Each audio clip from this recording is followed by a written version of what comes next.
Twin arcs of superheated plasma lightning shearing apart the very fabric of reality. We are the unrelenting force of truth, right in the path of the unmovable object that is the Administratum's propaganda machine. 665.66 UHMR Chemrat Radio. Once again, live from Mama Kaz's Noodle House. Hey, Gobbo. You think she uses us to try these new dishes out? I mean, I love the spice, but sometimes Kev's got a case of the last-minute runs. I think he always has a case of the last-minute runs. Speaking of running for toilets, the Sump rat catchers are back in the news. After the new Glacial Bowl last season, the rat catchers are back up against the Zerkers. Let's see how these boys deal with the Warmongers team. God damn, Mama tossed in the bolter powder this time. You get a mouthful of that, Chuck. You can't handle the spice. Get out of the kitchen. A blue plasma beacon in the peerless depths of the shadows that consume the Underhive. I am your one and only Goblin King, joined as always by my partner in Vox-based criminality, the Power Mall juggler Marky. What it is, host. And keeping us nice and frosty, it's our very own polar bear, the Frost Hollow Sugarfly. Hello, everyone. Welcome to the episode to describe how to smuggle stuff other than your prison wallet. Welcome to Lorus Obscurus episode 13, The Isle of Dolls. This would be your purity seal warning. We are going to dip into doll-based horror. If that's something that freaks you the fuck out, cuddle up under a nice blanket, turn off all the lights, and be ready to run for the bathroom so you don't shit the couch. You take the batteries out of your doll. So while we're primarily... What's up? Purity seal territory? Yeah, that's what he said. Just in case. I mean, dolls freak people out. Not only that, but I wrote a short story. It's been a bit. While we're primarily a Warhammer and Warhammer 40K lore podcast, we all have a shared passion for creative storytelling, whether that is through gameplay during a recording session like the ones we do here, or when we're in the midst of creative writing. And it's hard to have a passion for all of that without being at least a little bit into horror, the supernatural, and creepy-ass real-world lore. That's true. Besides, there is no better model for developing game lore than to take a deep look at the rich tapestry of folklore that humans have been sharing for centuries.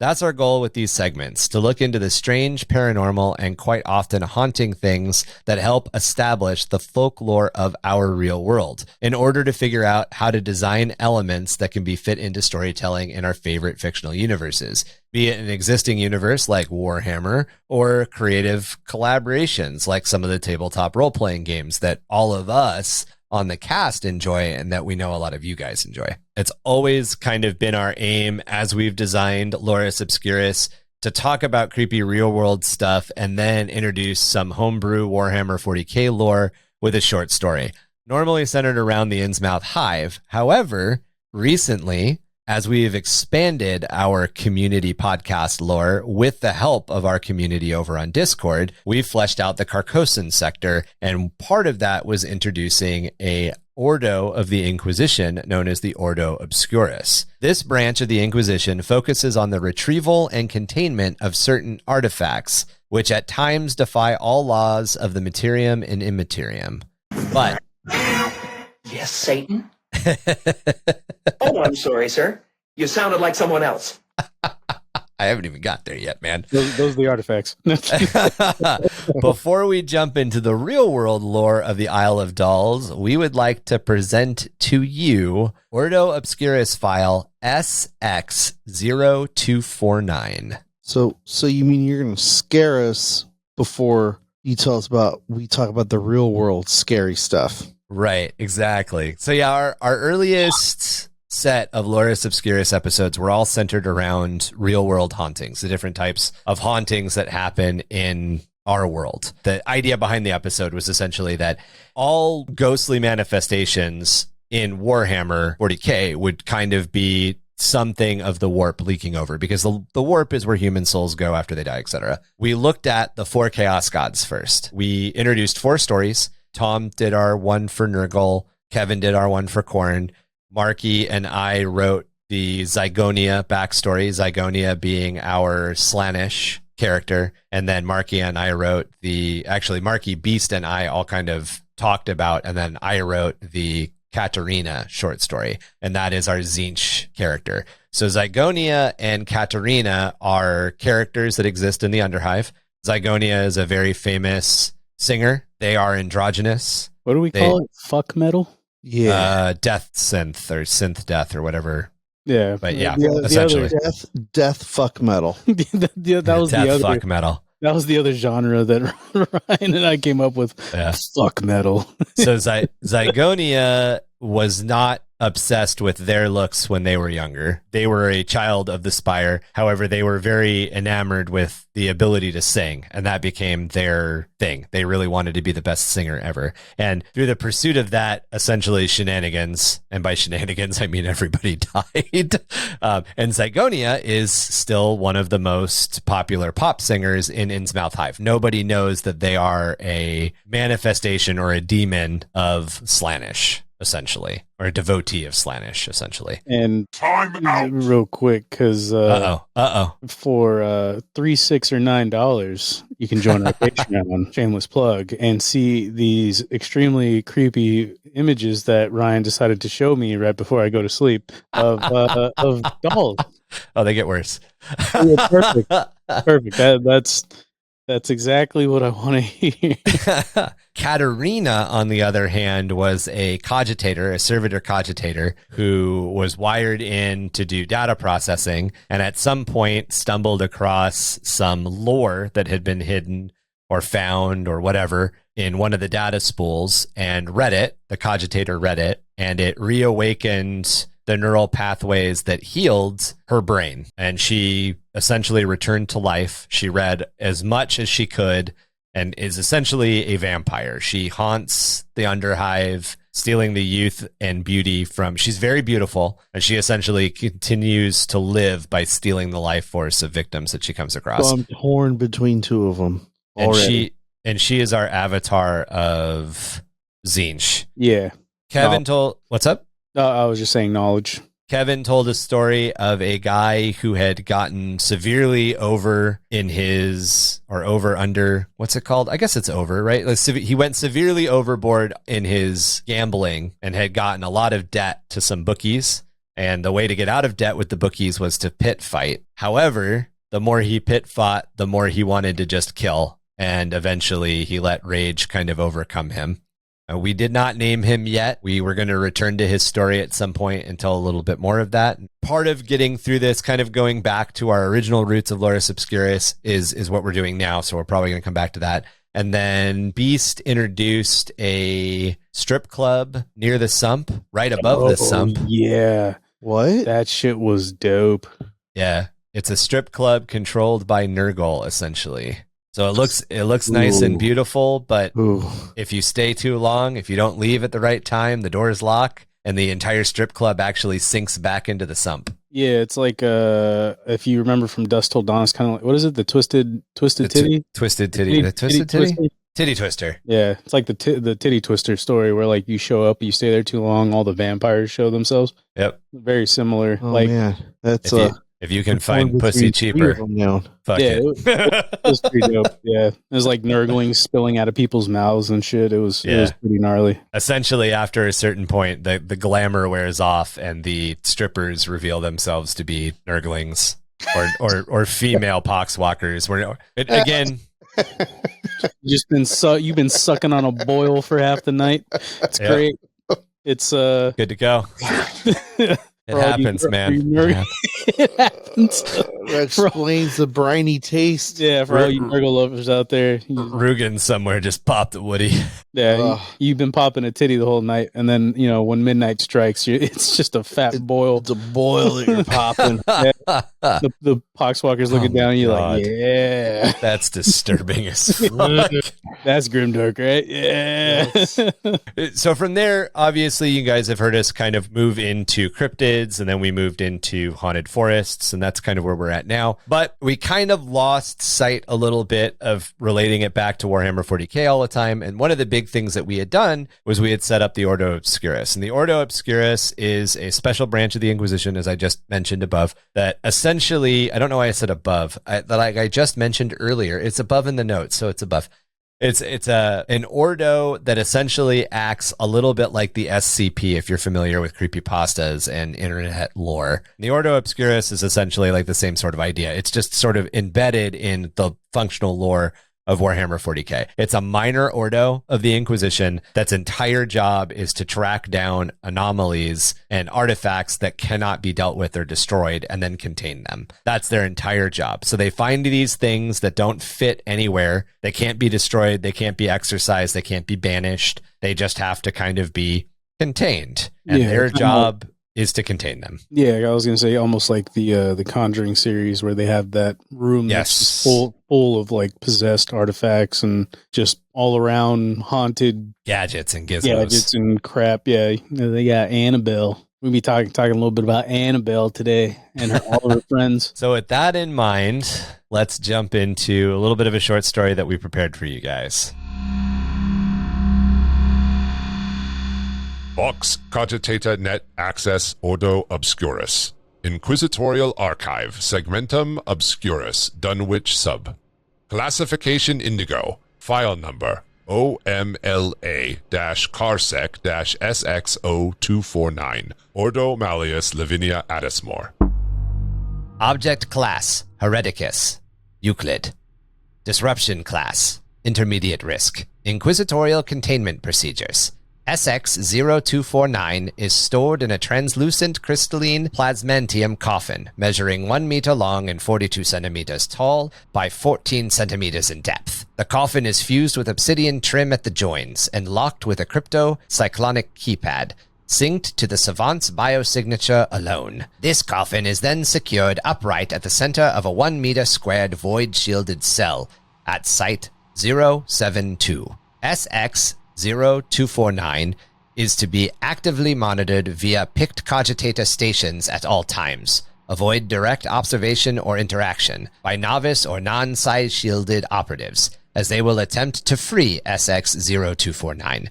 Gun servitors are to be deployed at both observation stations and within line of sight of the cell at all times. Gun servitors should be reassigned or liquefied every 96 Terran hours.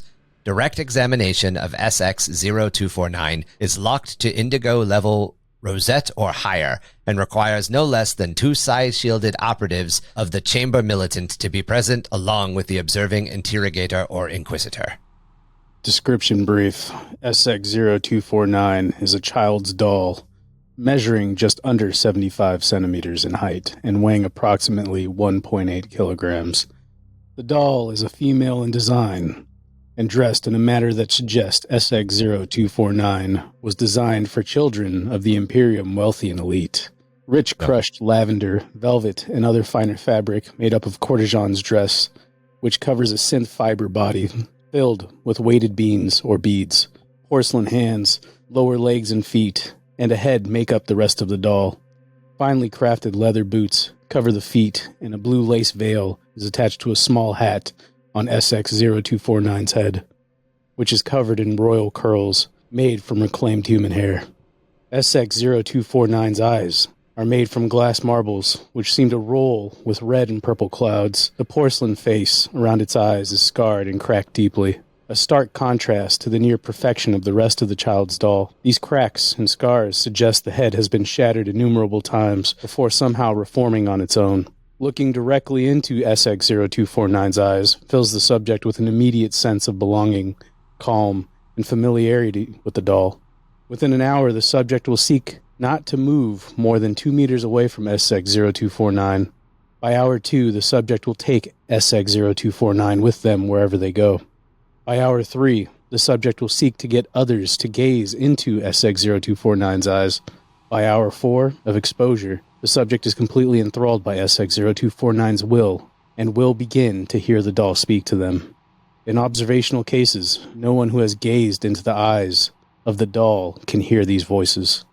By the 5th hour, the subject will begin to carve lines into the flesh of their face that match the scars and cracks observed on SX0249's own porcelain features. The subject will use any tool available, and if none are present, they will even use their own fingers. In cases where the subject has been restrained, they will seek to carve their skin with the bolts of their cells and any other sharp edge. In cases where a subject has been completely restrained, they will scream and rave at their detainers until they have ruptured their own vocal cords. Once a subject has carved themselves into a facsimile of SX0249, they continue to try and actively recruit others to gaze into its eyes. Prolonged exposure builds fanatical devotion, with the subject actively attempting to build a cult to worship SX0249. Subjects undergoing more than 6 hours of exposure to SX0249 are to be eliminated with extreme prejudice. Simpler minds, such as the abhuman Ogren, are much more susceptible to these effects. Servitors can also become influenced by SX0249. However, the needed exposure time has been documented and measured in weeks. Inquisitorial notes, transcript of events. SX0249 was encountered by Lavinia Astmore of the Ordo Malleus on the hive world of Yaren 4 during the Second Soviet Revolution of 941.M41. What follows is an excerpt from her field report. House Savant and its connection to the now-named Savant rebellions are covered in more detail in my full report to Ordo Malleus, case number Z55-CS0310. However, I will stick to the relevant details of the subject we have remanded into your care during my primary investigation, although I firmly believe the doll had similar effects in the rise of the Scarlet Disciples some 30 years ago. My investigation had brought me to Yaren 4 in pursuit of the demonologist Bastion Gavari, a brilliant and extremely dangerous savant who had once been a pupil of Grand Master Rabban Hasted himself.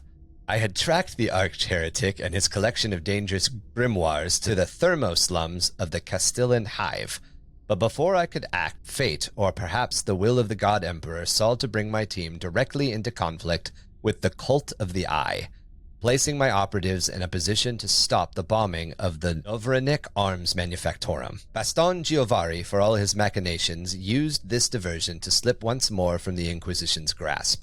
However, in my duty, I couldn't simply ignore this new and present threat, and I was forced to refocus my attention. The Cult of the Eye centered its activities in the manufacturing subdistrict of Calliston's mid-hives, using industrial espionage and terrorism to disrupt the manufacture of ordnance bound for the fringe conflicts in the Mergent worlds. With the assistance of the Yaren Helldivers, we made swift work of disrupting what we believed to be the cult's leadership. However, like the other vermin that plague our grand imperium, just as I brought my heel down on one nest of vipers, another appeared. What I took for the central leadership of a small cult of disquieted menials was just one cell in a disorganized network that had begun to infect the entire hive. Despite our efforts, the cult's influence grew by the day, and by week 3 of our investigation it had spread to the other hives within the Yaren Southern cluster. Later, I would come to realize that these events were connected to the Scarlet Disciples of the First Civil Rebellion of 909.M41. By week 5, the first true skirmishes of open revolt against the Arbites and planetary defenses erupted in the underhives of the cluster. Members of the cult participated in scarification, and while not uncommon as a practice itself, the uniformity of these grievous wounds they would tear into their faces was quite unsettling. As their numbers and influence grew, rumors began to circulate about their prophet, the so-called Eyes of Fate, and they would die screaming out her title and all manner of futile terror attacks. A break to the case came in the 6th week of our investigation, when my senior interrogator, Reese Marcone, discovered a pattern buried deep within the Administratum's own Vox traffic. This pattern connected what we believed to be the cult's inner sanctum deep in the Calliston Sump slums with the noble house of Cavassus in the Spire. As a situation that befitted deeper investigation, I pulled the majority of my operatives from the Sump slums and began my investigation into the House of Cavassus. While it would hardly be the first time that promise of power led to the corruption of the Imperial's nobility, the truth we discovered was much darker and led me to seek out the assistance of Ordo Obscurus. Rumors suggested that an 8-year-old child, one of the adopted daughters of the Cavassus household, Carolina Sivant, was the center around another cult which had begun to grow in the spires themselves. That these cults were somehow connected became academic, as we had tracked Vox traffic clearly to the house's mansions. But none of us were truly prepared for the truth of the Cult of the Eye. The tragedy of House Sivent is well known in the sub, even if I have discovered that most of it is purely propaganda. In 935.m41, Lord Sivent was killed in a transport accident at high anchor, and Lady Sivent was struck with a grand melancholia, eventually taking her own life, leaving their children to the care of a cousin, Lord and Lady Cavassus, who themselves had no heirs. However, the truth is much darker. Lord Sivent had returned from an off-world trip to find his household staff brutally murdered. Lady Sivent was found sitting in the grand hall, which had become a bloody abattoir. Every chair of the long feasting hall occupied by the mutilated corpses, pinned to their chairs with an assortment of blades.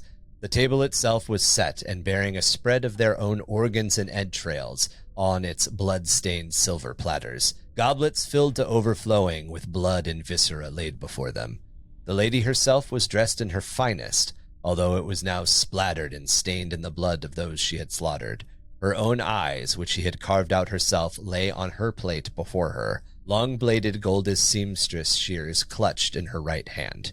She was still speaking and giggling as if holding a grand banquet with her dead guests when an Arbites Balter ended her madness. Lord Sivent never recovered from the horror and was remanded to the sanatorium, where he later took his own life. The children had miraculously survived the horror, having both been in the care of the family Medicae when the slaughter began. The Medicae himself had not been as lucky. He had managed only to bioseal the Medicae wing before he was dragged to the banquet hall by Lady Sivent. The twin girls, being 2 years of age at the time, were kept in isolation and observed for 6 months. Pawn, showing no signs of distress, cleared by the Medicae and set for adoption by their aunt and uncle. Lord and Lady Cavassus also inherited Lord Sivent's estates, and while the grounds and mansion itself were cleansed by the Arbites and Inquisition, many of House Sivent's holdings had been released, as the main investigation had centered around the grand banquet hall and the other rooms the dead had been found in. The private rooms of the family had largely been packed up and shipped to House Cavassus before the cleansing, being not subject to those bloody horrors. It is here that I must note a failure on the part of Ordo Hereticus Inquisitor Galvin Radic, for had more resources been placed on investigating the family's belongings, this may have been avoided entirely. Every lead in my investigation seemed to lead back to the 8-year-old child Carolina Sivent, with a nexus of cult activity happening in her near vicinity. I felt the danger posed by these questions that we didn't have answers to was too great and executed a raid on the Cavassus estates. We found the estates to be a carnal house, the dead laying where they had been slaughtered in the hallways. The cultists we encountered had carved their faces in the same way as many of the Eye of the Cult, and I knew we were not facing 2 cults, but 1. The assault lasted nearly 6 hours between my forces and those 36 Yaren Helldivers who I had retained. However, we suffered staggering casualties against the cult. What they lacked in discipline and tactics, they made up for in fanaticism to their false child god, the Eyes of Fate. Had it not been for Brother Varian of the Amber Scales, I am not sure we would have been victorious at all. The Cavassus household had been slaughtered weeks before, and it had been their bodies and those who had come to investigate the house's mysterious silence that we had found littering the grounds. Lord and Lady Cavassus awaited us in the grand library, both pinned to the walls above the fireplace, golden shears through their eyes, wrists, shoulders, heart, hips, and ankles. Carolina Sivent was seated on a throne below the bodies of her adopted parents, a throne made of the viscera-slick bones that had been harvested from the dead we had encountered. She held the doll in her lap, lightly brushing its hair as she spoke to it lovingly. The psychic chatter of the room hit us like a stone wall, rupturing one of the surviving Yaren trooper's eyes and eardrums, drowning the man in his own blood.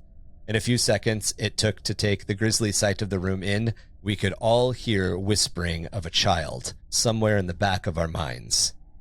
Reese Marcone was the next to die. His left side vanished in a pink mist as warp lightning tore across the library. It was then that Misha Sivent, Caroline's twin sister, had swept across the ground towards us like a living electrical storm, her body barely containing the warp energies that leaked from where her eyes had once been, eyes that had become pools of swirling red and purple. A bolter round from Brother Varian put the Psyker down, buying us seconds to assault Carolina from her throne of bone. Carolina's power had been in her cult and the Psykers that she had been able to corrupt. When facing my surviving band alone, she attempted simply to flee. She didn't make it far before she froze and turned in horror to stare at the doll that she had dropped behind her in her haste to escape. I thank the stalwart discipline of the Astartes, for I was assaulted by a melancholia and desire to protect this child as soon as I saw her scarred and anguished face. Brother Varian's chainsword, however, did not, and in the next instant the spell was broken, all but for the whisperings of that hideous doll. The doll obviously held some corruption of the warp, and after attempting to destroy it several times, I consigned myself to contain the cursed object in my personal collection.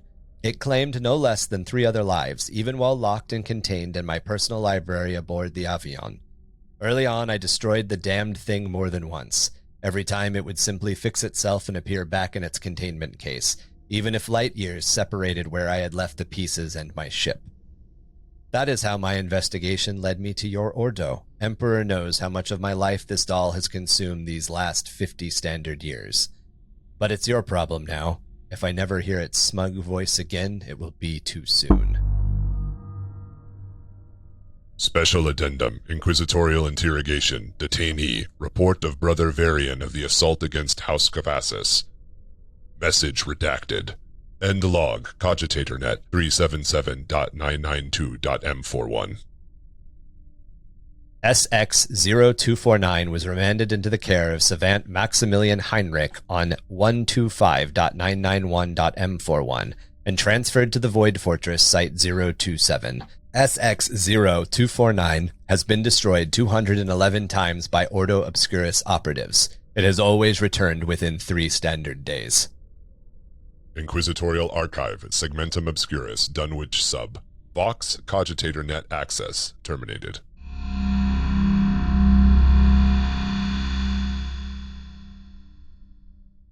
Good old Amber Scales saving the day. Love it. Now you got to make him, you realize, right? There There has to be a Brother Varian. He has a bolt pistol and a chainsword. I have a free model I got that now will become him. There you go. And he is on special detachment to Ordo Malleus right now. He would be working for this Inquisitor. We'll have to discuss that a little more. Maybe he was a prior Death Watch. Well, he was working for her. She may not be alive anymore. When I sat down and fleshed a lot of this out with some of the other writers who are involved in our community, we had come up with a format that's very, very similar to the SCP Foundation. So in a lot of cases, the dates don't feel like they match up, and that's because the amended inquisitorial interrogation of Brother Varian, which happened in 377.992.m41, happened after SX-0249 was remanded to the care of the Ordo. So they got it before. And like, there's other little things where, like, because the time that reports are being made and the time that the Ordo is experimenting on it don't necessarily match up. And that's kind of how it's made. The statement isn't when it was captured, essentially. Good old Space Marine makes his report and the Inquisition covers it up. Yeah. And why is it redacted? I mean, they assaulted a noble house on a hive world. On a hive world. And it would totally make sense that would be redacted information. People don't need to know that Space Marines are traveling around in container boxes just being dropped off everywhere to handle problems. Well, and we'll have to figure out, like, why was he attached to this Inquisitor for a certain amount of time? It could be lots of things. I mean, it's like Marky was saying, Death Watch. He could have been Death Watch. I originally had made him a Death Watch guy, and then I was like, Well, I mean, he could have been on. He could have been in Death Watch before, exactly, and then he's basically on the way back to his home world. That, or he's worked with the Inquisition. So that's what I'm saying. Like he's done with his term in the Death Watch, and now he's going back to his chapter. He's hitching a ride with this Inquisitor. There's that. There's all sorts of reasons, because in the One Last Chancer novel I've read, that's literally it was a Death Watch Marine hidden basically in a container box. Yeah. And it's basically break when needed. Well, he was needed. Break when needed. Yeah. Shatter glass case when needed. Yeah, it's literally what happened in that story, which is like kind of cool with that last Chancellor novel. So that's pretty cool, Ryan. I like that. Was a cool story. Thank you. I like using Space Marines the way that they should be used. Like, this is one Space Marine. This is not the specialty tool. Yeah. And the fact that he was there is the reason that the psychic power of essentially the twin sisters wasn't able to overcome the Inquisitor. That's like the whole thing, the anime that we all love, Astartes. It's like that whole scene where the Inquisitor turns around, is freaking out. They just grab him, throw him on the ground, and shoot him. Done. I'm pretty sure that was an interrogator, by the way. I mean, it could have been a full Inquisitor, but usually interrogators are like the Inquisitors in training. Yeah. Fleshed out a little bit more of the Carcosan sector. There's now Yaren 4 is a planet that exists. So we'll add the Hive world of Yaren 4 to our list. That could be a place where a lot of spooky things happen. Is that on our world? It's in the Dunwich subsector. So it's in the sector next to the Arconium sector. Those are all the uppity hives. It's still in the Carcosan sector, though, so it's still in the creepy area. The only thing that I noticed I screwed up... Oh, no, I didn't screw it up. I had changed when the first and second Civant... I keep wanting to say Civant rebellions had happened at one point, and I liked to allude to the fact that there's a much bigger report somewhere of what this gal was investigating and what she found. And like, they call them the first and second Civant rebellions, and they happened about 30 years apart. And each time they happened, they probably involved the doll. Like, that was kind of, I'm hinting at it, but not stating it outright. And I like that the eyeballs are purple and red. Yeah. Yep. It's back to what's our favorite Flex. Yeah. Yeah. I fucking love it. I fucking love it. Very much kind of referenced the Flex that are in the Eisenhorn books, the Eisenhorn series.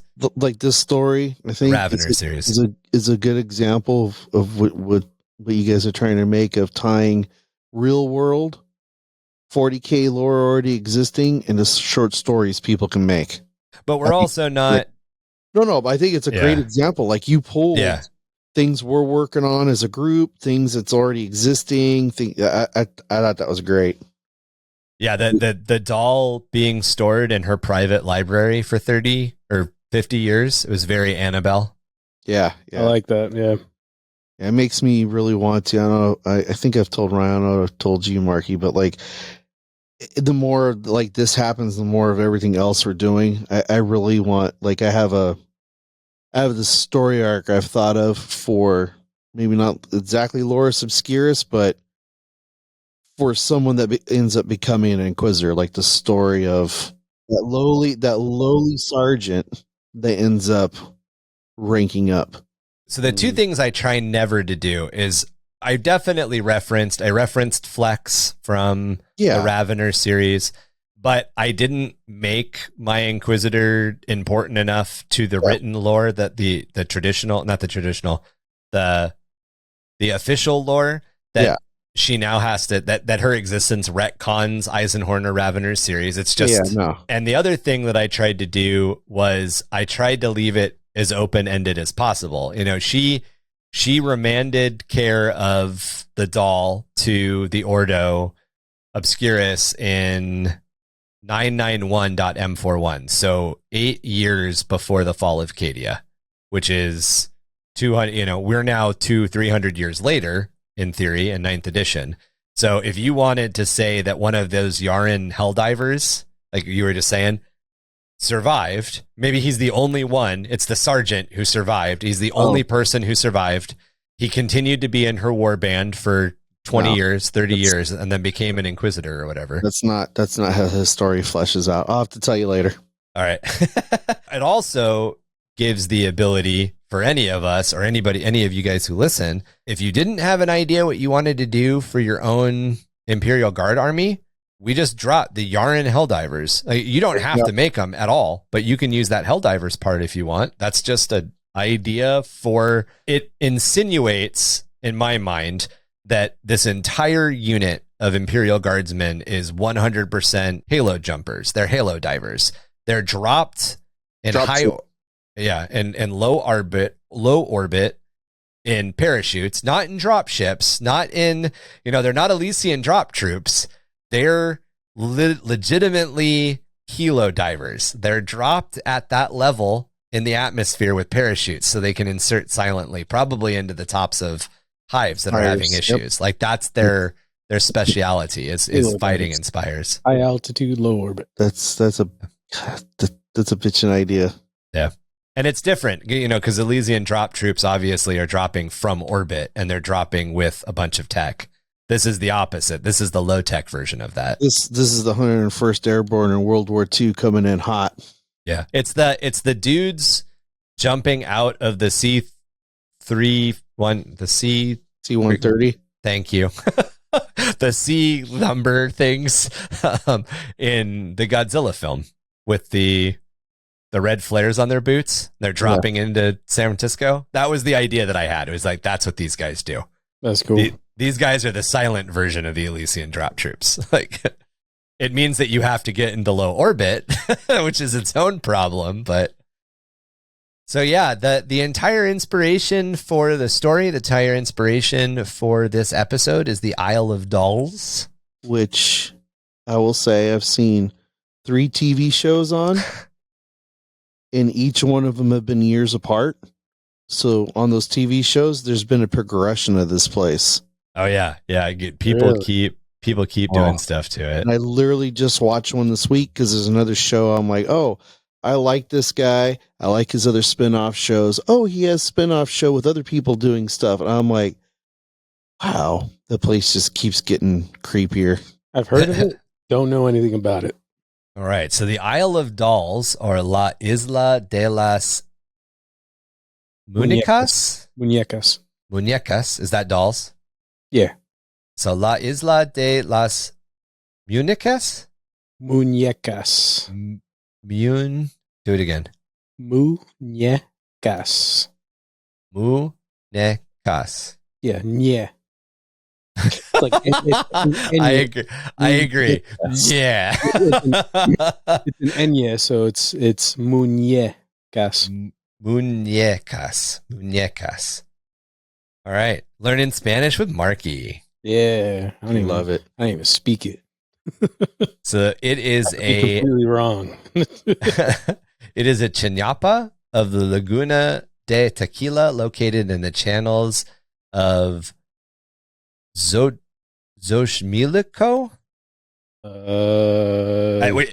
However, yeah, it's the lake that Mexico City is in. Xochimilco. Yeah. Should I you know what? We could try. I'm doing the pronunciation thing. Sorry, guys. I sometimes we're not the best with languages here at languages are hard, man. Well, we got like inspiration from all these other places. It can be a little rough. Xochimilco. Xochimilco. Xochimilco. Which makes sense because Xochimilco. All right. So the Island of Dolls. Marky, I'm going to do the Island of Dolls, and then you're going to say it in Spanish. Sure. Are you ready? All right. So the Isle of Dolls. La Isla de las Muñecas. Muñecas. Sorry. Is it not a la? Is a chinmapa of the Laguna de Tequila located in the channels of Xochimilco, which is south of the center of Mexico City, Mexico. So a chinmapa is basically an artificially created like island. I guess this isn't super well known. Mexico City is actually built on a lake, and it was actually built by the Aztecs. Not a really long time ago, but a long time ago. And essentially there was an island, and then they made these like boats, flat bottomed boats, roughly, which are probably close to maybe a quarter of an acre in size. And then they would fill them with dirt and like refuse and all of that. And it would make this stuff called terra firma that's really, really good to plant in. And then they would plant their crops in it. And then, the city would grow and they would move the city out onto some of these boats. And like, you build an artificial island. The island just gets bigger and bigger and bigger and bigger. So the further away from the core of Mexico City that you get are basically all of these canals. And all of these canals and waterways have these have these really big chinampa. But there's these little chinampa everywhere as well, because this is still happening. People are still making new little lands, basically. People started going back too and starting to farm those areas again too. Yeah, because they're really, really fertile because of the way that they created the soil. So they would fish and then they would eat, and then their refuse, their animals' refuse, and the leftovers of the fishing, the stuff that they pulled up, they would all mix into this terra firma, which would make it really, really good for crops, especially, now, whatever it is, like the 500 years, 600 years since the Aztecs were no longer around. And like the Spanish, when the conquistadors, when they came over and they conquered the area, didn't realize what was there. And we didn't really have a good understanding of what was there. This is not my area of expertise when it comes to history at all. This is way, way past my prime. My prime is the Bronze Age, but we really didn't understand a lot of this stuff from my understanding until recently, and recently being a historical term here. So maybe 100 or 200 years ago, 100 years ago, we started to figure this out. But like as Chuck just said, people are now going back and planting these areas and being like, "Holy shit, these are like mega crops. This is crazy." Yeah, it's basically like those of you can on the Patreon, you can see the photo. It's a huge area. The channels are really big, and each piece of land's like different sizes. So you can have your own little farm, make your own whatever you're going to grow, and all gets harvested and all that good stuff. The other thing, I don't know if you're going to touch on it, Ryan, but I just learned in the last episode I watched, there's imagine that, a pyramid in Mexico, near Mexico City, that's connected to these waterways. Like water comes from that pyramid connected to these waterways. And that used to be like the main pyramid for Mexico City with all the sacrifices. So a lot of the issues in these waterways, they think is, the spirits traveling through the water and stuck because of that pyramid.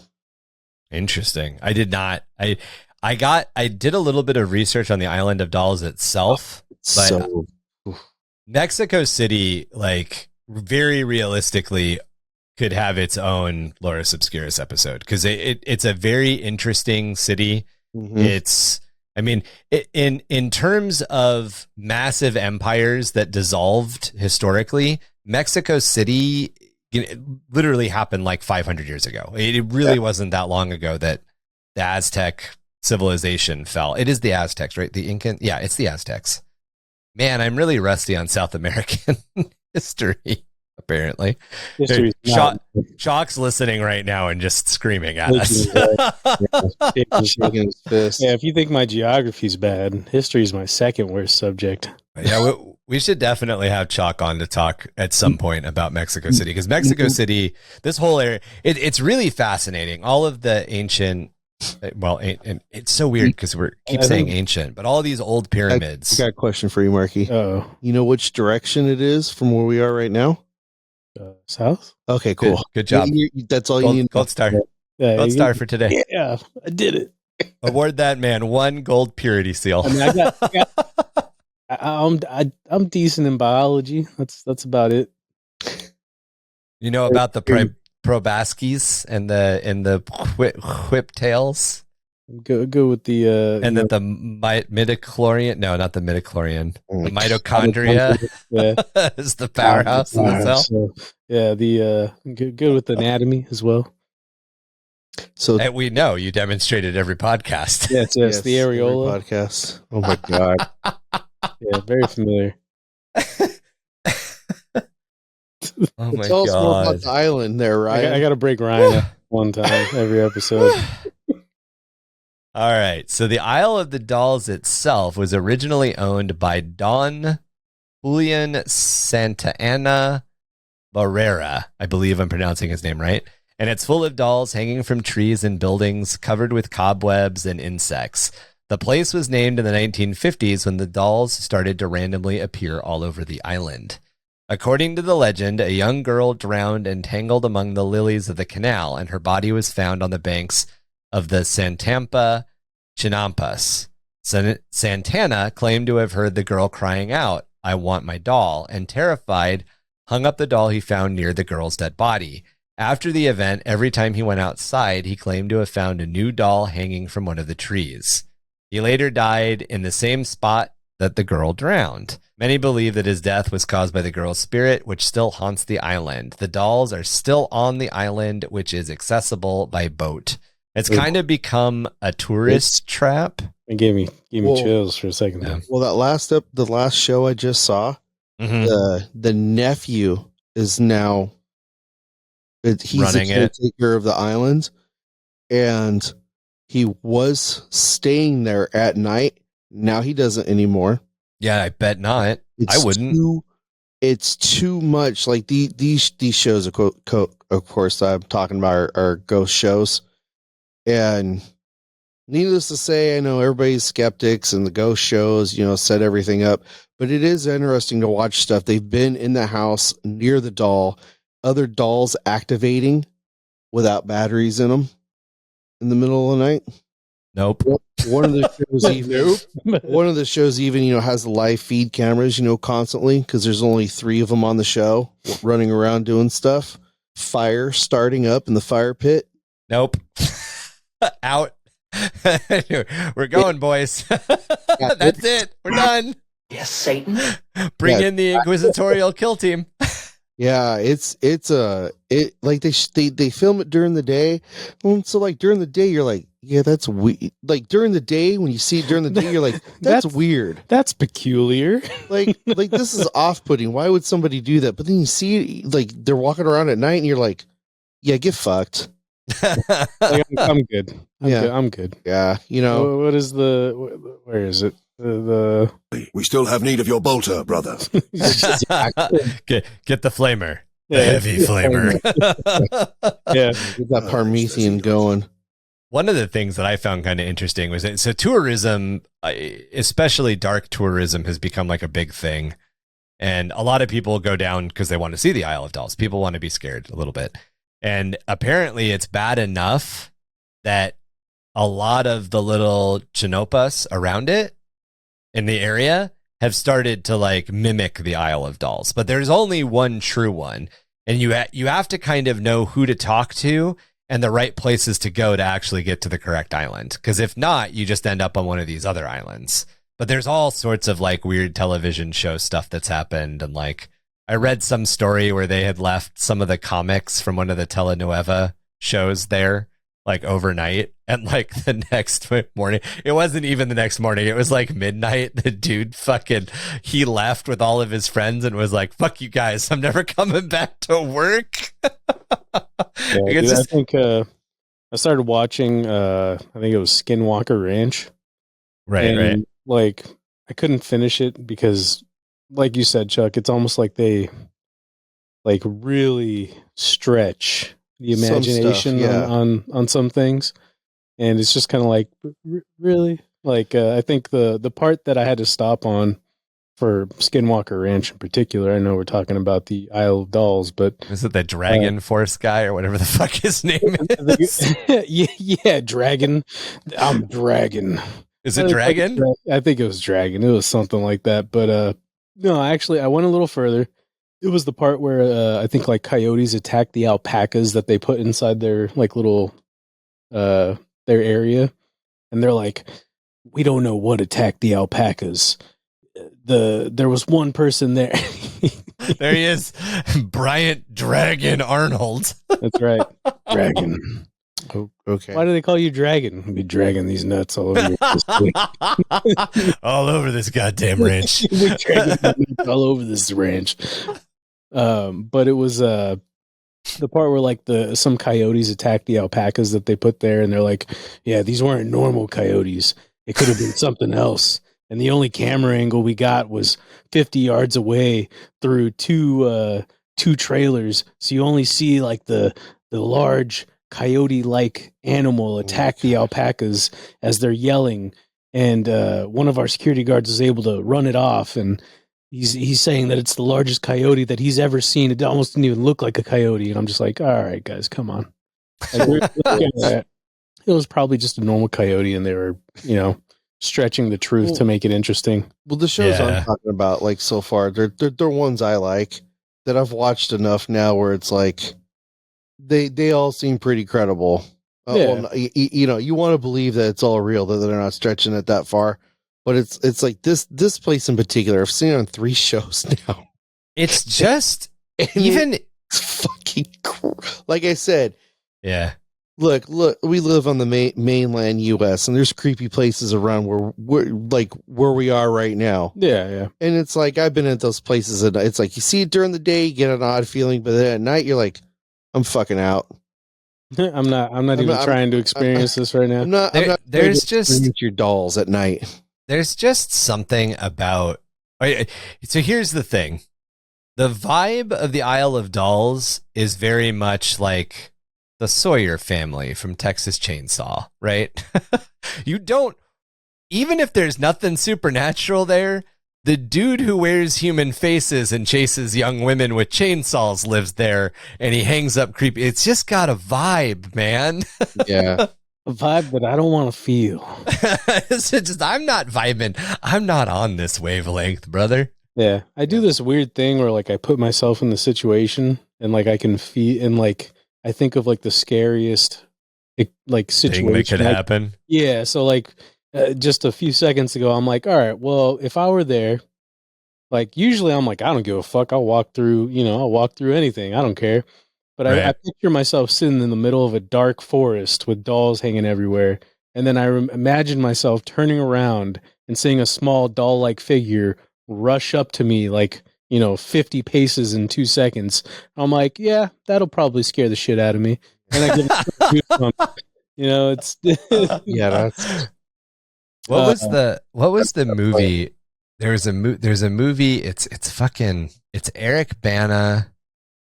He always says actors' names, and I never know who the hell he's talking about. Eric Banana? I don't know. The dude that played the first Hulk. Oh, okay. He's in a movie. Not Dolph Lundgren. No. Not Hulk. The second, the first Hulk of the reboots. Oh, okay. I know he's in Black Hawk Down as well. Black Hawk. Yeah, he's the one of the guys in American the Helos. History X. Fuck that guy. He's the guy that had the MP5 and he like had to sit down and he was doing a last stand with his. In Black Hawk. You haven't seen Black Hawk Down? No, it's not that guy. He's a different guy in Black Hawk Down. He doesn't die. He's not the pilot in Black Hawk Down. He's one of the Rangers. Oh, really? I think I've only seen the beginning when they're hunting the water buffalo. You've never seen Black Hawk? Dude. Hey, don't even start this dude. The dude that's he's in okay. He's in Troy. Oh yeah. He's the brother in Troy that's all pissed off. Yeah, he's the Okay, so the movie that I was trying to remember the name from is called Deliver Us from Evil. So the film Deliver Us from Evil is about it's a New York cop who ends up working with a priest against an and they do an exorcism against a the guy who's possessed in it is an Afghani war vet who saw some shit in like a young priest and an old priest. An Aramaic tomb and got like possessed by the devil. Oh yeah, I think I've seen that. Okay. Yeah. Okay. Yeah. So there's the footage like they show combat helm footage at the very beginning of the film. So in the middle of the film, when the cop is starting to believe, the main character, Eric Bana's character, the cop, is starting to kind of believe that there's something fucking weird going on. Joel McHale's in it too. The dude from Talk Soup. He's another cop. Anyway. I don't know why that just popped into my head, but right around the beginning, the middle of the film where the cop's starting to think something weird's going on, like some shit has happened to his daughter a couple of times. Plates flying around his kitchen. He's like, something weird's going on around here. Something might be going on. So he goes up to his daughter's room and his daughter has this owl like stuffed owl toy that has light up yellow eyes, and it goes like ha ha hooey, and it's rolling across the floor towards her bed, and the daughter's freaked out, and like every time we watch that film, all of the jump scares in that movie don't get me. That fucking stuffed owl rolling across the floor. Like, I'm trying to tell you guys about it, and I'm like, is there something behind me? Did I say ha ha hooey, or did something in the room say ha ha hooey? Is that fucking owl in it? There's something about kids' toys being possessed that's freaky. So here's my question to Ryan then, because you do a lot of research on all this stuff. Okay. Is this a more common phenomenon in our modern age, being freaked out by dolls, or is this a thing that goes back because of like Uncanny all I Valley? can think of is like voodoo dolls. It's Uncanny Valley stuff. Does this all go back to like we were talking about earlier, the Twilight Zone? Yeah. So the dolls, is that the beginning of it? That episode of the Twilight Zone? You better be nice to me. Oh, Jesus. So the dolls that freak us out more in general are the dolls that fall into, just like the description in the the short that I wrote. It's that Victorian era kind of porcelain figured doll. It's that doll that was made to look incredibly lifelike. And the reason that fucks with us is because, as Marky brought up, the Uncanny Valley. The Uncanny Valley essentially states that the closer to human something approaches, the freakier it is to us, because it looks just a little. Things that are a little different than normal are freakier than things that are largely different. So like, and that's one of the reasons, to get back to the Annabelle movies with the Conjuring universe, the Conjureverse, the Annabelle doll for the movies was made into one of these lifelike looking dolls. She was styled that way. The actual Annabelle doll, the doll that it's based on, is a Raggedy Ann doll. Oh, yeah.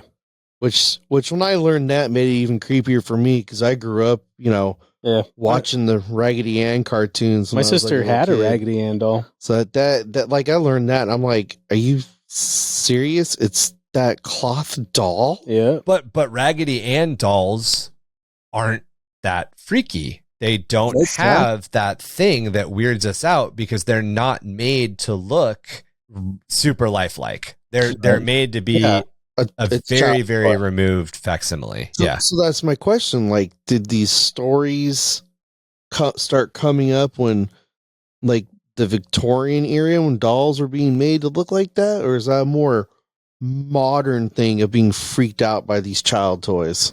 I mean, a lot of Victorian era, Edwardian era horror kind of alludes to or directly talks about dolls. I guess the answer is I don't know.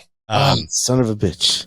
I know that dolls have been used in horror fiction for as long as horror fiction has been written, and horror fiction has its roots in like Victorian/Edwardian time. Okay. So that would suggest that it's been freaky since then. Now, there is to get into the Art Bell side of the episode, to get into the Coast to Coast AM side of the episode. Coast to Coast. There is a theory, it's on the conspiracy theory pyramid. It's in there somewhere on the iceberg. Okay. There's a theory that the reason that the Uncanny Valley fucks with us as much as it does is because we have not, 100,000 years of human evolution, 100,000 years of evolution, biologically speaking, really isn't that long. It's not long enough for a lot of stuff to have really left us.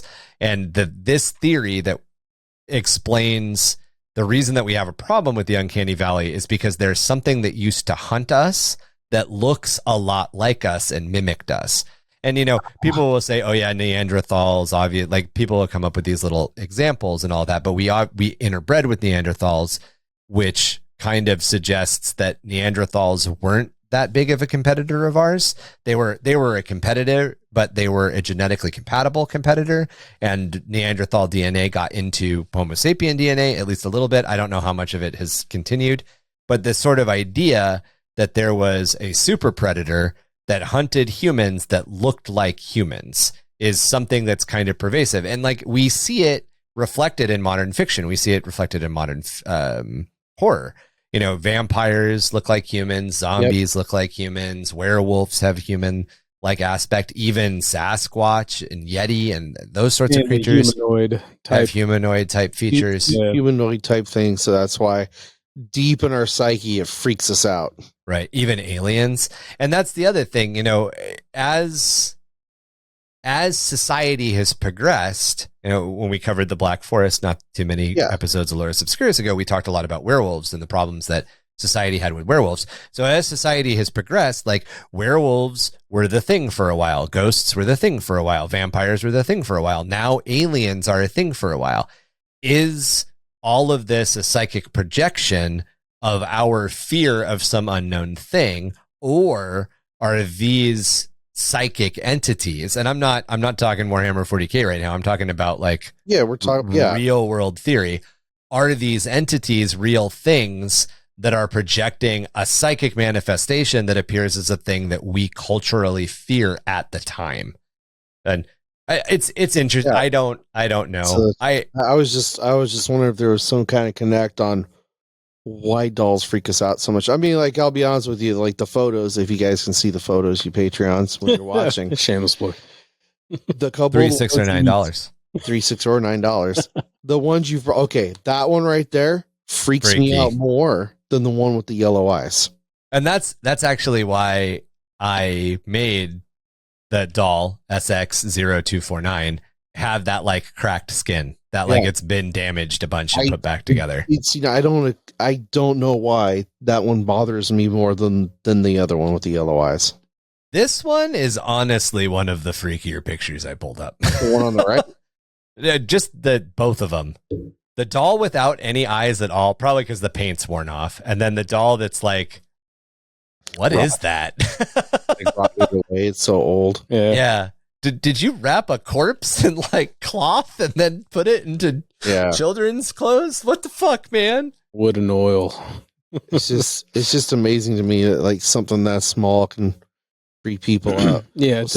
Speaking of scary doll stuff, so like when I was younger, big house, 2-story house.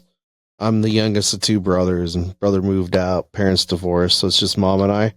She had a doll room, and that room was always the coldest room in the house, and the freakiest doll that was in there was a Pee Wee Herman doll. I got something for you, Chuck. Madness. This is Sparta! That's what you do to that doll? Well, and the thing was, what was weird about it was, this is before his whole incident and everything. It's back when it came out when he had Pee Wee's Playhouse going on. It was probably like a 2-foot doll. Oh my God. In a box that was always facing the door. So it's like whenever you would open the door, it's just Pee Wee Herman with his, you know, his slack jaw open, just staring at you with these big eyes. Yeah. None of the Cabbage Patch dolls, the Freddy Krueger doll, none of the other stuff bothered. It was just that one that was. That one freaked you out, huh? It's like, why does that one stand out? You ever notice, like, I speak from personal experience, but like, what do you call them? The hand puppets. Yeah, that's the new Chucky. Yeah, Megan. Like Megan. Muppets? No, but like Kermit and all that crap? No, not Muppets, but like the, what do you call them? I can't remember. Ventriloquist dolls. Yeah, the ventriloquist. Yeah, my grandpa, when I met him for the first time, he was a ventriloquist, and he had on my father's side of the family. I don't think I've ever seen a Mexican ventriloquist, but I haven't looked hard, so it's probably not a fair statement, but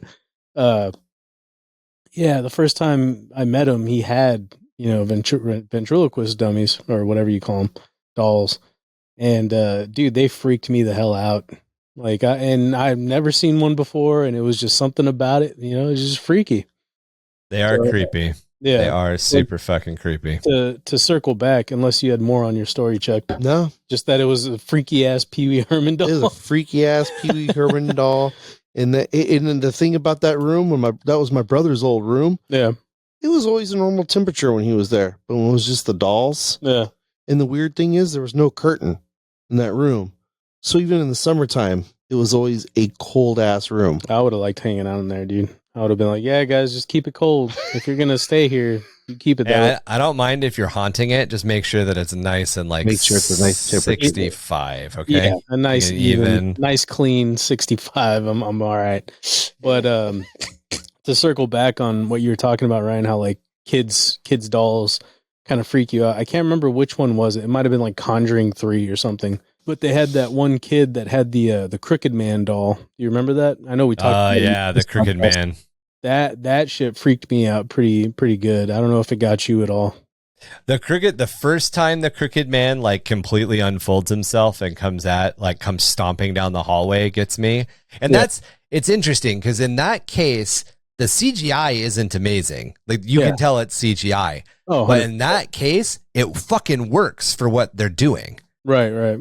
Like it 100% sells that uncanny valley thing. And that's one of the things like a lot of times when people complain about CGI not looking right, it's the uncanny valley as well. You know, and this movie, Megan, definitely leaned into it with the super big eyes and the plasticine looking features. Yeah. I'm like, what the hell is that? Like, it's one of the newer. It's one of the newer movies that came out. Megan, I actually want to watch. It's a horror film. So they get an AI like doll assistant, and it's like she's freaky, but then strangely attractive. Like, what the hell's going on here? Yeah, it's because the uncanny valley is fucking with you. Did you ever see Ex Machina? What? Did you ever watch Ex Machina? Ex Machina? Yeah, so Ex Machina, the premise of the movie is a dude. It like works for not an Elon Musk, like a Google level company. I was going to say Elon Musk level company. Elon Musk is a person, not a company, but he works for like a Google level company for a dude who's kind of like an Elon Musk-ish, you know, like billionaire that does weird tech stuff sort of character. And this guy has created an AI that's within a female doll, essentially. And the test to see whether or not the AI is real is to bring in a guy who works for the company who won a lottery to essentially converse with it. And if he can have a conversation with it and it passes all of the like Turing test, whatever's like tests, the Turing test tests, of course, that's what they're called. Then the AI is good and it functions properly. And basically the AI like convinces the guy that he's in love with her and that he needs to save her, and then it gets out and it murders everybody. So it's freaky. It is the doll? Is that doll you're showing me? No. Is the you want to see it? No. For that new movie, who voices the doll? Is that doll modeled after who's voicing it? I don't know. I don't think so. Because Ryan was talking about that other company earlier. They're probably using that same kind of technology to make the skin and everything. So, like, are you trying to say it's a sex doll, Chuck? No, it definitely looks like one. So that's the Ex Machina. That one character. I'm pretty sure the Megan doll is supposed to be like a 13-year-old or like 11-year-old kid. I don't think it's supposed to be. Oh, it's not. In the picture, it's a doll, but in the picture that I brought up, you can only see the face and it's buried in stuffed animals. Because I've seen like the trailer and it's like a kid. No, I don't think so, dude. I have no idea. Is that what it looks like? From here, I mean, it reminds me of Christina Applegate in the early years of it's also a bad photo. Yeah, it definitely not. It's freaky as hell. When I was watching the trailers, I was like, oh, I gotta watch that. That's dope. I love Chucky. So Megan is played by Amy Donald, who does kind of look like the doll. I'm sorry, who? Amy Donald? Amy Donald. Yeah, she's a kid, dude. Okay. She has to be. I mean, I'm assuming maybe she's not, but that's not who that doll looks like. If you bring up a picture of the gal, that's what the doll looks like. It just did. There's a picture of both of them next to each other. It's totally what she's 13. She's 13 years old. So the doll is supposed to look like a little kid. I think the reason that you're seeing Christina Applegate is twofold. One, it's a low res photo that I blew up, and two, there's like no context for the character. So to circle back like on whoever that is, circle back on doll stories. So I think I've shared this in one of our earlier episodes, but Ryan says he doesn't remember, so I'll share it again. I don't even remember what episode would have brought it up either. But I used to have this buddy that I hung out with. He's from a Hispanic family, Mexican family, and he has one of the older abuelitas, old grandma. Gma is what he used to call her. So very superstitious. Yes, very. And she had dolls in her room, and he had a he had a little cousin that was over. Right? That's the photo. Sorry, Marky. Yeah. With the 3. That's I don't know who the other gal is, but Gina Davis. She was. I think she's also in the film. oh, okay. Yeah, that doll. It looks like that doll has a look that I just want to murder it. Like, It's a real. I don't. I Looks up. Chuck, you're in a weird place thinking that it's vaguely attractive because they kind of just horrifies me. I talk about Slanesh all the time. It's true. It's true. Well, I mean, if you pull up a picture of a sex doll, it looks like it has the same like skin type, Skin tone, Oh yeah. yeah, it's that plasticine skin. It's that Yeah. plastic looking skin. Okay. Javelina, not Javelina. That's a pig. Your grandma doll story. Go. Yeah. So, my buddy, we actually used to share stories with each other about like shit that we've been through, like scary shit. And he said one time he had his cousin over, a little cousin, like 8 years old. He knew that his grandma was sleeping. He's like, hey, go wake up abuelita, right? And so he sends his little cousin to go wake her up. And it was late at night when the little kid, my buddy, was standing behind him. And when the cousin opened the door, you hear the grandma sleeping, snoring.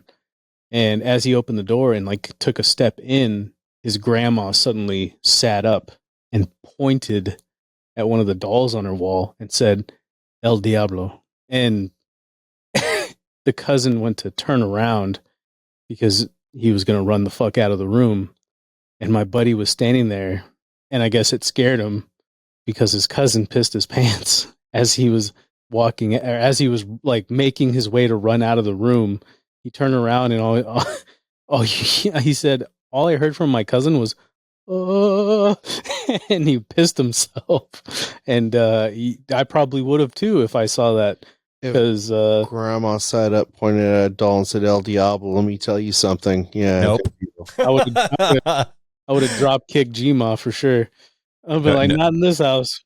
Nope. The fuck out of that house. Yep. He's an exorcist from the top rope. From the top, the people's fucking elbow. Yeah. So I did a little. Get rid of all those dolls eventually. I don't know. I haven't burned the house down as you run away. I haven't talked to him in a long time, but that was that story, dude. Yeah, he tells he's a good storyteller, kind of like Tom, so he could tell it way better than I can. But just God damn, dude, freaky. It's hard to put myself in that situation. Fuck, dude, it's freaky as. Yeah, no shit, right? So according to the little bit that I could look up really quickly, Chuck, to answer your question, Megan was based on the gal that plays her, because they knew that they were going to use her for the full body shots. So the CG guys basically figured out how to like tweak her face a little bit to look more doll-like, like in After Effects, essentially. They post production. There are fully animated parts of the film, but because they were trying to match the 12-year-old actress that they got to play the part, they tried to base it on her features apparently. But the internet is aghast with she looks like so and so. She looks like so and so. She looks like so and so. Yeah. I mean, you get where I get the Christina Applegate, right? No, it kind of looks like a young Scarlett Johansson to me. Like really, like if, I can see that too. Yeah, it's that looks like a 12-year-old Scarlett Johansson with way too big eyes. To me, it just looks like a doll I want to fucking kill. Like no, punt the fuck out of a house. Yeah, that shit's getting noped the fuck out of my house. Well, I've always been like one of the reasons that I'm not a huge anime person is I'm not really into the giant eye thing. The giant eye thing kind of freaks me out a little bit. The Battle Alita film. I was just about to bring that up. The Alita Battle Angel. Did that bother you? It did.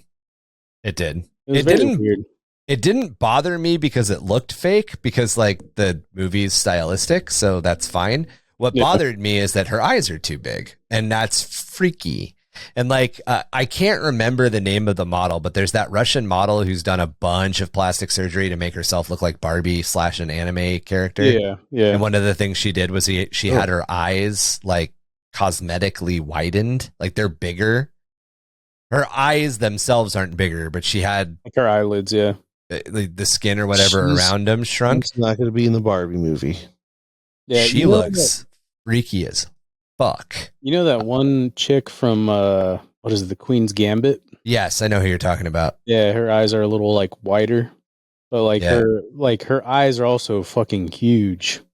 I think it has something to do with her eyelid, because if you kind of look at her eyes, you can see on like the bottom, like the outer corners are like lower than normal people. I don't want to say normal people, but like normal average eyes. We're just general population's eyes, but like her we're used to hooded eyes. But I mean, she doesn't look ugly. I'm just saying, like, her eyes are a little big. When when the eyes are a little bit bigger in the head, it's freaky. Like looking back into your own soul from somebody else's view. Yeah, I think I've heard somewhere that your eyes are one of the I don't know if it's an organ, but one of the body parts that never actually grow. Like kids' eyes are the same size as adult eyes. Like puppy's paws, you can tell how big your kid's going to be by how big their eyes are. Yeah, I heard that your eyes don't grow. Your eyes are always the same size throughout your entire life. That's interesting. Eyeballs. I wonder if that's true. You know, the reason that your eyes look red in certain flash photography is because the blood vessels behind your eyes are shining through your eye. I did. I knew something like that. It's actually the blood inside your head reflecting out. Why are mine gold? Isn't creepy because you're a demon. You're a fucking skinwalker, Chuck. It's all the Guinness. It's mixed with the blood. That's called having high cholesterol, Chuck. No, you mix when you dilute red with black, and it turns apparently into gold. Oh, there you go. So I've got a creepy-ish doll experience too. I don't think I've ever shared it. I don't think it had ever came up before, but if it did, sorry again, listeners. But back in the day, I was probably I was a very young kid. This is one of those stories that I feel like I know more of because my parents have told it more than I've like experienced it. But nonetheless, when I was a young child, like 5-6 years old, there was a not Raggedy Ann doll. I can't remember the other character, but there was another like Raggedy Ann. Like, I don't know if it was a knockoff or a Splinter show. It wasn't My Buddy. Cabbage Patch. No. Teddy anyway, Ruxpin. It was like Raggedy Ann. It was like was it from Walmart Raggedy Ann or whatever. Monster Pal. Was it from a TV show? I can't remember. I literally can't remember. It was Rainbow Bright or a Strawberry Shortcake. We're totally ruining Ryan's story. Yeah, you're derailing the shit out of it. It's just like, can you shut your Strawberry Shortcake doll. So for all intent and purpose, the Raggedy Ann doll, maybe it was Raggedy Andy. Was there a Raggedy Andy? Yes. Was there a male version? Yep. Okay. That's probably what it was.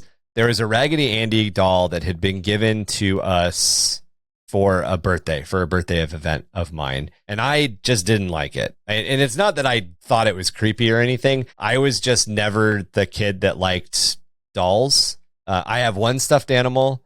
I had one stuffed animal. I still have this stuffed animal. It's a little tiny. It's probably only about maybe 6 inches, 8 inches tall. It's a little tiny Tyrannosaurus Rex stuffed animal. And it has almost no fur because it was my constant companion when I was a little kid. And that was it. That was it for me in stuffed animals. I had like 4 dinosaur stuffed animals that I liked. And the T-Rex one I never put down. So sorry, Ryan, I have to add. Yeah, go for it. Just because you're on the topic of stuffed animals that we had. I didn't have very many stuffed animals as a kid either. It's going to sound a little racist, but I had a little white fuzzy monster like hand puppet. Okay. I already don't like where the story's going to go. His name was Whitey. Because he was just a white fur like little monster. I don't Yeah. know if that was his real name, but that's what my mom told me his name was. His name was Whitey. So maybe my mom's racist. I don't know, but it was. I just thought I should share. I like it. So my little stuffed T-Rex was named Whiskers because the fur on it was really, really short, and it felt like my dad's whiskers on my chin or my cheek.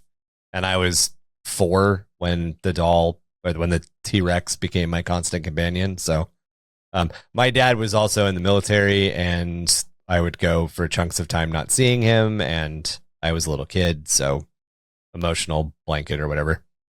Emotional weakness from a man. Radar podcast. 5 stars right now. We don't do that shit here, right? I've shown emotional vulnerability once today. No, I'm kidding. How dare you? It's just the like your doll was white, so it was named Whitey. My doll felt like Whiskers, so it was named Whiskers. Yeah. Anyway, so at some point, some relative or something had given me a Raggedy Andy doll, and I never liked it. It just wasn't my thing. It wasn't that I was scared of it. It just wasn't my thing. But I think part of being the times, being the early 80s, and part of being frugal parents and all of that, my parents didn't get rid of it. They kept it, kind of just in case. And I believe it had at one point been intended to move down to my brother. My brother is 8 years younger than me, but it didn't last long enough for my brother to come along. So we lived in an old Victorian house in San Diego. And there were a lot of things that my mom had a lot of superstitions, or has a lot of superstitions. Nana has a lot of superstitions. My mom has a lot of fun theories that are superstitiously bent. She's a lot like me. She has these like little things that she just kind of thinks exist. And one of them is hauntings or spirits or whatever. So you would open it, really, really common. We had this long hallway in the middle of the house. It's a Victorian house. So there's the entryway, and then there was the master bedroom, and then there was a hallway that went down one half of the house, and there were 2 bedrooms on it. There was a bedroom in the middle, which was my brother's room. It was my room, and then it became my brother's room, and then it became my sister's room. And then at the end, there was what became my room. And then on the other side of this short hallway, there was a living room, a den, and then the dining room was kind of at the end. So Victorian houses are really weird. And they're like, even though there didn't need to be a hallway, you could have just had a really big open space with the rooms off the end of it. There was a hallway. And the hallway doors at each side would open and close on their own. And being who I am and knowing what I know now that I'm older, there was a pressure differential. So when you close the back door to the kitchen, the dining room, and then the kitchen was behind the dining room. If you close the back door to the kitchen, the pressure differential would change across the house, and it would cause one of these interior hallway doors to either open or close. If they were both closed, one of them would pop open. If one was open and one was closed, the one that was open would slam closed, and the one that was closed would pop open. You kind of get the idea of what would happen with these 2 doors at the end of this hallway. So that sets up the house. So the Raggedy Andy doll is stored in my aunt's room at the time, because my aunt lived with us for a little bit when I was super young. So I'm in the master bedroom, little kid in the middle, and then my aunt on the far side. And then there's this big walk-in closet, big being relative. It was big when I was a child. Now that I'm an adult, it probably wouldn't be that big. Ever in a Victorian home. Yeah, pretty much. So the doll was stored in that closet, that little walk-in closet. So my mom is cleaning the house out. My mom's Jewish. My stepmother is Jewish, and my mother is Catholic. For all intent and purposes, I refer to both of them as mother. I realize it's very confusing. My stepmom is Jewish. She's cleaning up the house, and she's moving a bunch of stuff around, and she's kind of going through stuff. And she comes into the hallway, and the doll is sitting at the end of the hallway in front of my aunt's door. She's like, what the fuck? Because my aunt's not there. So she puts the doll away, and she asks me, did you move the doll? Have you been messing? And of course, I'm like, no, or whatever a 5-year-old kid says. Leave me alone. I want to play Nintendo. I don't fucking know what I said. And it goes on. A couple of weeks pass, and she finds the doll in my room. And she asks everybody in the house, and nobody knows about who moved it. And of course, my dad at this point is like, my sister's moving it. She's moved. She had moved in and then she had moved out. So there was like this whole like she probably moved it. Just don't freak out. You're fine. Nothing's going on. So of course, as these little incidences happen and she starts finding the doll in other parts of the house, it starts to really mess with her. It starts to really freak her out. And to this day, no idea who moved it. And you know, it could have been me as a little tiny like 5-year-old shithead being a 5-year-old shithead. Who knows?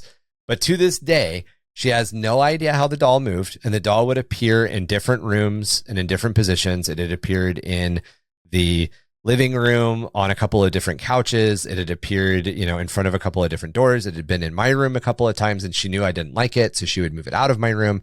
And all of these like little weird inconsistencies just kept happening.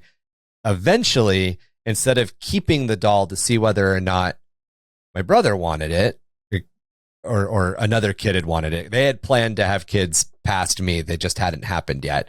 She got rid of the thing, but probably when I was like 6.5 or 7 years old. And I very distinctly remember her giving it away and telling the guy who took it, it walks around the house. And like, of course I was like, yep, it walks around the house. Cause you know, like I'm a little kid at that point. I'm going to agree with an adult.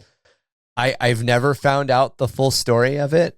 However, shit moving around and appearing in random places is something that has always kind of seemed to happen around my dad. So what he's telling us is Your dad's fucking with the family. maybe, who knows? That or you grew up in a haunted house. Oh, my mother is convinced that the house was haunted. Because like she would hear people walking around, she would hear voices. Windows would, you know, those old Victorian windows that are like super heavy and they slide up and down. They would open and close on their own. Stuff happened around. So they also collected a lot of antiques. Like I don't know. That's just like a thing apparently people do when they're in their 30s and 40s, because I'm in my 30s and 40s and I collect antiques now too. But, you know, when I was a little kid, there was antique couches and antique armchairs and shit in the living room. And random stuff would be on, or she would think that she saw people sitting in them. She was very convinced that the house was haunted. And I will ask her, because I realized as I started telling the story, I'm like, oh yeah, we had the doll that moved around the house. I should tell the story about the doll that moved around the house. And like, I have such scant details about it because I was a little kid. I guarantee you if I asked her, she would just like, all right, sit down, have a cup of tea. We're going to talk for a couple hours. Oh, geez. And now you'll probably tell her you told the story, and she'll be like, you son of a bitch, there's stuff in my house moving around right now. They're in a different house. In a different state. She'll be like, oh, when did you bring this up? Because stuff just moved around. Do you have a Jewish mother? No. Because that's 100% what happens. No, but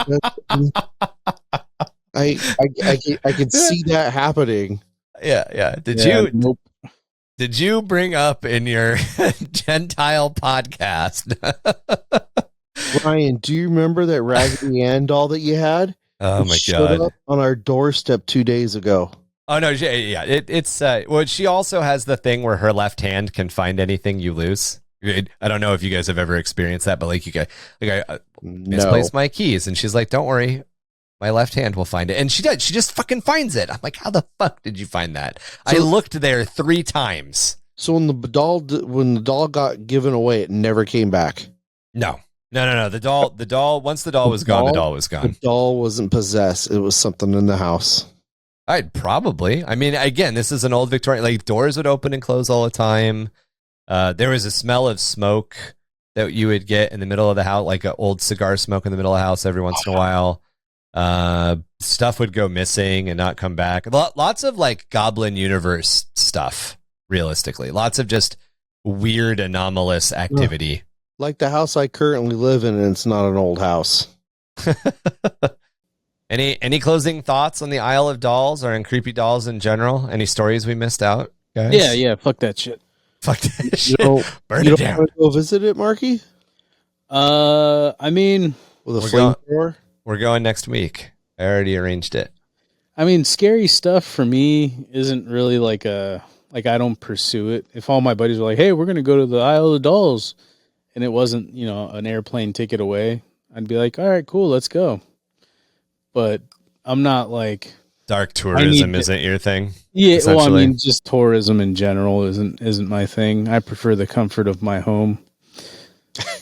Yeah, I'm in the same boat. I mean, if he did tourism, in theory, he would have to know geography. So exactly, it's pushing it. It's asking a lot. Yeah, I'm the kind of guy that would just get lost, So it's a better safe than sorry kind of scenario. So you're the guy in the horror movie that, oh man, what's this? Let me check this thing out and tie my shoes. Oh, where'd Marky go? We don't know. And you just wander off on your own. You're like the second victim. Yep. Okay. I'm the guy that gets lost. Okay. Where'd everybody go? Billy? Billy's getting eaten by a Moloch, man. Come on, just leave him be for a minute. Let a man get his lower body eaten in peace, all right? Yeah. Pieces. Yeah, he's getting that Gluck 9000 from a Moloch. Yep.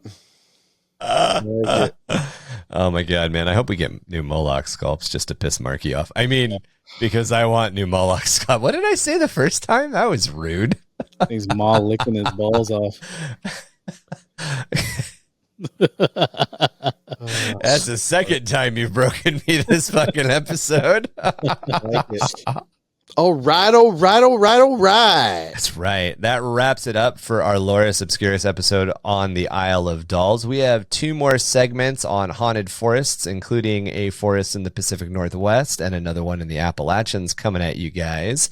So if you still have a freaky forest, spooky dookie, or a creepy jungle story that you want to share with the podcast, or maybe just an idea for an Ordo Obscurus report, reach out to us by email at underthehiveofmadness@gmail.com or jimdarkgaming@gmail.com.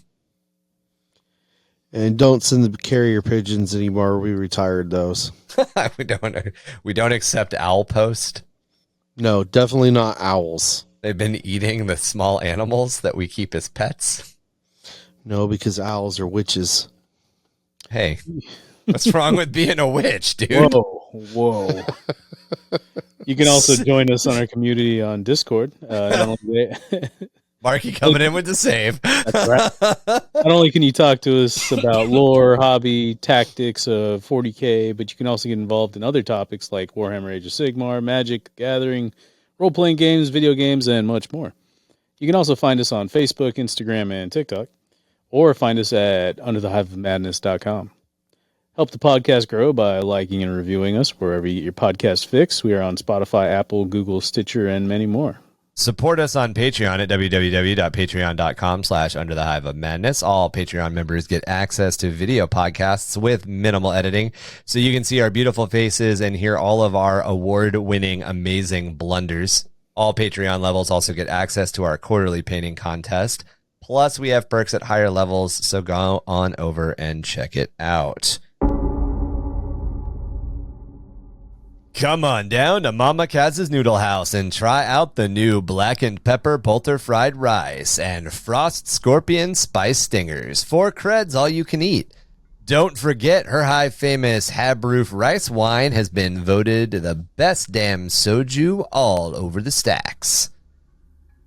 Proving overgrown rats aren't the only unwholesome creatures let loose all across the Underhive. We are the Lost Souls of Rebellion. 665.66 UHMA Chemrat Radio.